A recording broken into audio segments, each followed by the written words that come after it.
Good afternoon, ladies and gentlemen. Welcome back to another episode here on African Confessions.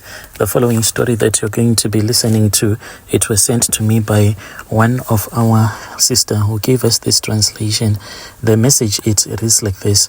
Hello, how are you? Can you please post my own story as anonymous? So my name is Sipo, not his real name.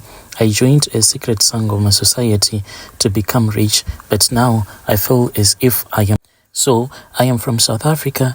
I am sharing this story because I have reached a point where I feel like I cannot keep it inside anymore. My life is always filled with regret, and I feel like I am trapped in a nightmare of my own making. It was a few years ago. I was a man that was desperate. I was desperate for change. I wanted real wealth and success, but I had no idea how much it was going to cost me. Now, I realize that some things, they do come at a price that is too steep to pay. It all started, it was in 2020 when the pandemic hit. Like so many others, I had lost my job. I had been working as a security guard, barely making ends meet. But at least I can say that I was surviving at that time. When I lost that, I felt like the ground had been ripped out from under me. I was dating this other girl. She was staying at this other student accommodation. She was very beautiful. Most of the guys, when I'll be with her, they'll be like, what are you giving her? You do not have money. With the body that she has, why is she with you? I thought that true love in this world, it exists, but now I know that true love does not exist at all. Why do I say so? The moment that I did not have any income at all, that was when she revealed her true colors to me. I lost that beautiful girl, even though she used to promise me that our love was not all about money. We started fighting whenever she would tell me that she wanted me to buy her something. If I would try to tell her that at least for now I did not have the money to give her the money that she wanted, then she will start to insult me, telling me that I was weak, I was not like other men, and I was wasting her time. She told me that even when she goes out alone, men are always begging for her phone numbers, but she used to refuse because she thought that ours was true love. But now she had realized that our love was not for real, for I was failing to take care of her. That was the end of that relationship. And when this girl dumped me, I felt like my world coming to an end. Still, I had a family to support. I had another baby mama, and I needed to take care of her. Bills were piling up and no hope of finding work. And at that time, I was desperate, and desperation can make you do things that you never thought that you will do. In those days, that was when I met another man whom I'll call Tando. He seemed to be the answer of all of my problems. I met with him in this other Facebook group, but he was almost in the same neighborhood where I was staying. And this man, I told him all of my problems because I had once had a calling when I was very young to become a traditional healer. So I thought that the reason as to why I had lost my girl, it was because of that calling that I once had when I was a young man, and I needed to answer my calling. So I spoke with him on Facebook because he was the admin in one of the groups that was all about people who are from our country who have a calling to be Sangomas. I spoke with him, and then he told me that the ancestors, they can do some things as a way to punish us, but when they punish us, they would do that because they want us to search for answers. He said that even if you have a child, sometimes you can beat your child, but it does not mean that you do not love them. You only beat them because you want them to do what is right. And by doing what is right, in my own case, I had to listen to my ancestors and to obey whatever that they wanted. I was skeptical, and he then told me that if I was going to obey my ancestors, things were going to come to me for free.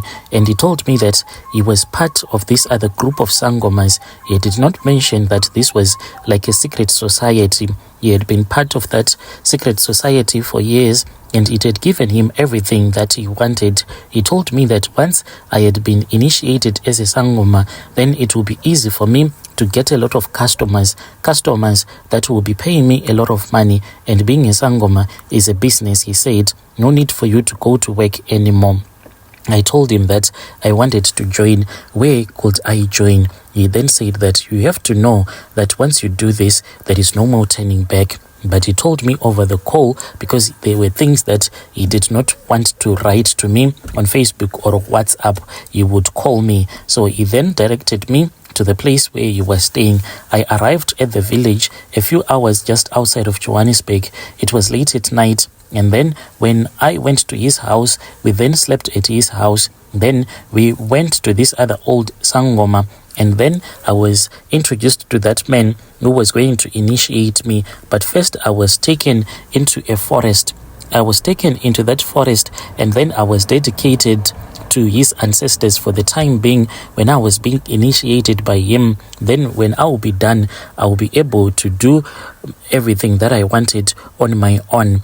I kept on staying at that Sangoma's place. There were a lot of mentally ill people that were there, those ones that were being said that they had a calling to be a Sangoma, but they had refused. Some of them, they kept on going to church, fighting against the spirits of their ancestors, and this led them to run mad. And as for me, I did not want to fight with my ancestors anymore. After the initiation was done, that was when I returned back to Johannesburg. When I returned back, I was now being taught again by another Sangoma, a very powerful one. He also have a lot of customers. I then opened up my small office where I do my consultations. So there are a lot of customers that do come to me. I then moved in back with my baby mama when I was now making a lot of money.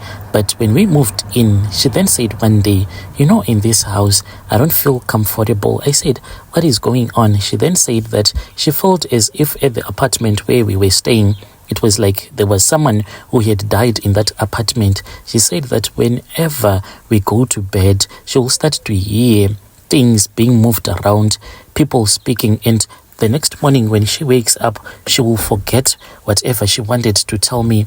Everything that would have happened the previous night, it would be like she would just forget. Only after she had gone to this other pastor, that was when she just thought about it, and then she told me. And she was having a lot of nightmares, seeing shadows moving around the house and hearing people talking. And at that time, that was when I pretended as if I did not even know anything. So she kept on going back to church until I started fighting with her, because whenever she will start to pray, I will feel so hot in my body, as if someone would have taken me and placed me in a room where there will be fire that will be burning. So the only way that I could stop her from praying, whenever I would return back home from work, then I'll start to insult her, belittling her, and then she will insult me back. And then when we go to bed without praying, I feel much more comfortable. She then walked away. After she had walked away, that was when our son started to get so sick. Currently, I don't even know what is wrong with my son. My son, he was once diagnosed with TB, another time it was asthma, and we do not even know what is wrong with him. But as for the customers, I do get a lot of customers. Most of these customers that come to me, they are those women that want to steal someone's husband, and it seems as if I am really good at creating those charms that I give to these women. Dear listeners, right there was a message that was sent to me by one of our admin who gave us this translation. Strange things indeed, they do happen in this world.